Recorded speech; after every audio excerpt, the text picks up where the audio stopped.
नमस्कार, मैं संजय सनम यूट्यूब के सभी व्यूवर्स का हृदय से अभिवादन।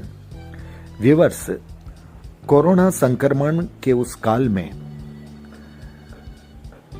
नर्सिंग होम के द्वारा, हॉस्पिटल्स के द्वारा और डॉक्टर्स के द्वारा भी जिस तरह की संवेदनाओं के साथ, भावनाओं के साथ और यूं कहूं कि मानवीयता के साथ लूटपाट की गई, मजाक किया गया, वो निश्चित रूप से निंदनीय था। लेकिन सिर्फ निंदा करने से काम नहीं चलेगा।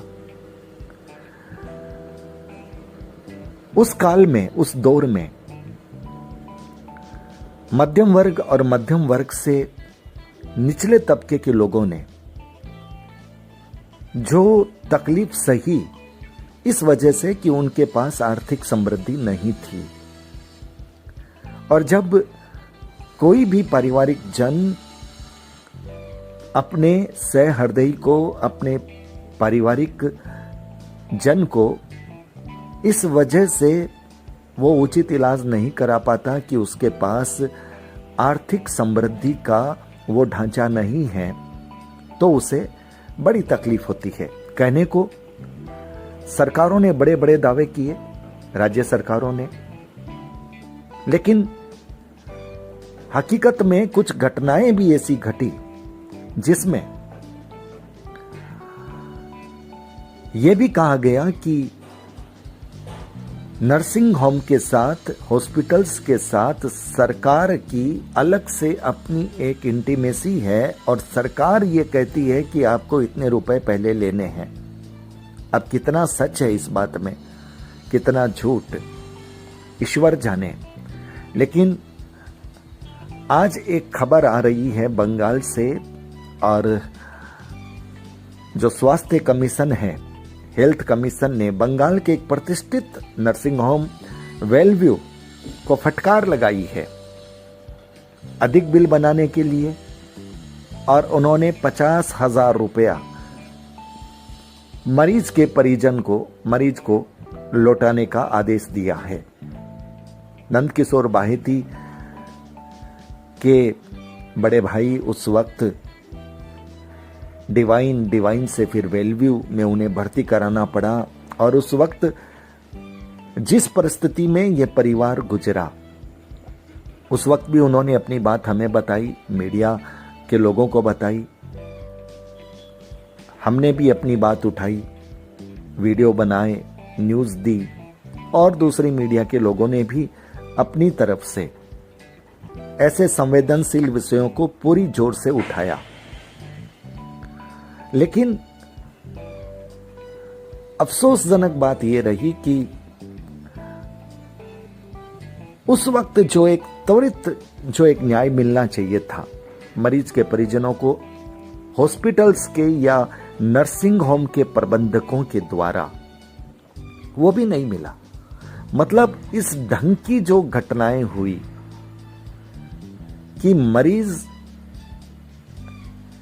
अपने जीवन के लिए संघर्ष कर रहा है और परिजन मरीज को बचाने के लिए अपनी आर्थिक स्थिति टटोलने के लिए संघर्ष कर रहे हैं। यद्यपि नंदकिशोर बाहेती सक्षम थे, लेकिन जब उन्होंने वहां के हालात देखे और उन्होंने जिस डॉक्टर का भी नाम उस वक्त उन्होंने दिया, आज मैं नाम नहीं लूंगा,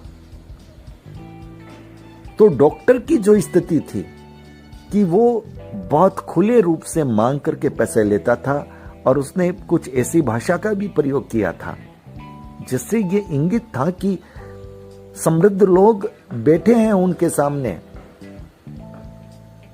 पैसा खोल करके। अब आप बताइए, एक तरफ समृद्धि और एक तरफ आर्थिक रूप से कमजोरी, लेकिन जिंदगी दोनों के लिए महत्वपूर्ण। समृद्धि ने जिंदगी को बचा लिया, हो सकता है कुछ लोग बचे भी होंगे, लेकिन खाली समृद्धि, खाली पैसा किसी के जीवन को नहीं बचा सकता, यह बात भी तय है। अगर समृद्धि से ही जीवन बच जाता तो जितने भी धन कुबेर हैं, उनके परिवार के लोग, उनके आत्मीय जन और वे लोग खुद कभी मृत्यु को प्राप्त नहीं होते। पर तकलीफ की बात यह है कि आप इस बात पर गौर कीजिए कि जो आर्थिक रूप से कमजोर परिवार हैं, अगर उन्हें आज ये फीलिंग है, उनके मन में आज कुछ ये कचोट रहा है कि वो अपने परिजन को इसलिए नहीं बचा पाए क्योंकि वो डॉक्टर को खुश नहीं कर पाए, वो अस्पताल को खुश नहीं कर पाए, उनकी जो मनमर्जी थी उसको पूरा नहीं कर पाए, इसलिए उनका परिजन नहीं बचा। तो ये सोचिए ये कितना बड़ा दुखद है। आजाद भारत के 70-71 साल के बाद में ये भ्रष्टाचार नहीं तो और क्या है। और सबसे बड़ी बात, बंगाल में प्रशांत किशोर की टीम जो ममता बनर्जी के लिए काम कर रही है, प्रशांत किशोर की टीम के लोग पत्रकारों से भी जुड़े हुए हैं और उन्हीं की टीम का एक हिस्सा जो मेरे से भी जुड़ा हुआ था, उन्होंने मुझसे ये कहा कि अगर स्वास्थ्य विभाग में आपके पास कोई भी कंप्लेन आए आप फॉरवर्ड कीजिए।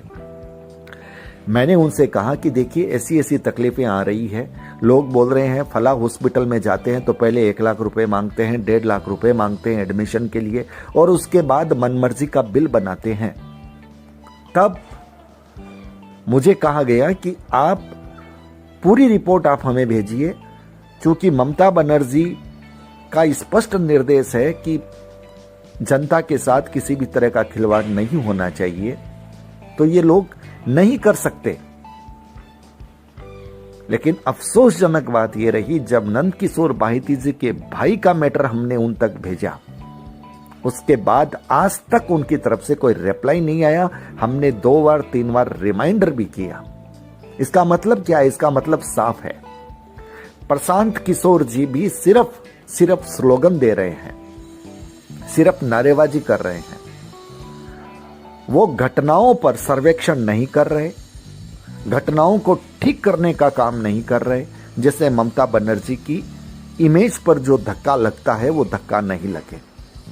लेकिन कुछ खबरें ये भी बताती है कि सरकार की मिलीभगत थी, यानी सरकार ने ऊपरी तौर पर हॉस्पिटल्स को कह रखा था कि आपको इतना रुपया एडमिशन के वक्त लेना है और वो रुपया सीधे तौर पर सरकार या सरकार के लोगों के पास पहुंचता था।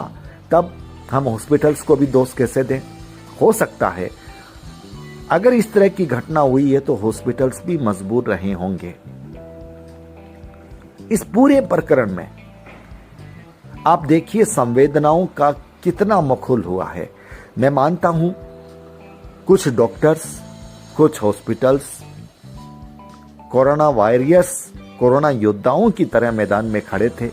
उन्होंने पैसों को महत्व नहीं दिया, उन्होंने दौलत नहीं देखी, उन्होंने मानवीयता को बचाया। और इसके लिए हमारे कुछ डॉक्टर्स ने अपनी जान भी गंवाई। हम उनको सैल्यूट करते हैं। जब हम डॉक्टर्स और अस्पताल के बारे में नकारात्मक बात कर रहे हैं, तब इसका मतलब ये नहीं है कि सारे डॉक्टर्स ने यही किया, सारे हॉस्पिटल्स ने यही किया, ऐसा नहीं है। लेकिन अधिकांश ने किया और कुछ लोग ऐसे विरले लोग थे, ऐसे सहृदयी थे, ऐसे फरिश्ते थे जिन्होंने मानवीयता की लाज रखी। मैं उन्हें सैल्यूट करता हूं। हमारे कोलकाता में भी हमने कुछ ऐसे डॉक्टर्स को देखा और हमने उनके वीडियोस भी दिए, हमने उनकी न्यूज भी दी। रिकवरी नर्सिंग होम के डॉक्टर SK अग्रवाल जो घूम घूम करके लोगों को प्रोत्साहित करते थे कि आप कोरोना से कैसे बच सकते हैं। एक कोरोना योद्धा की तरह वो लड़े, मास्क का वितरण किया और गवर्नमेंट के जो कार्यालय हैं वहां तक गए, आम आदमी तक गए। तो ऐसे डॉक्टर्स भी थे, ऐसे डॉक्टर्स हैं जिन्होंने इस जटिल घड़ी में पैसे को महत्व नहीं दिया, इस जटिल घड़ी में लोगों की जान को महत्व दिया कि लोगों की जान कैसे बचाई जा सकती है। लेकिन इन सब के बीच में हावी रहा पैसों का तंत्र, और उसमें कुछ अधिकारी भी मिले हुए थे, कुछ डॉक्टर्स भी मिले हुए थे।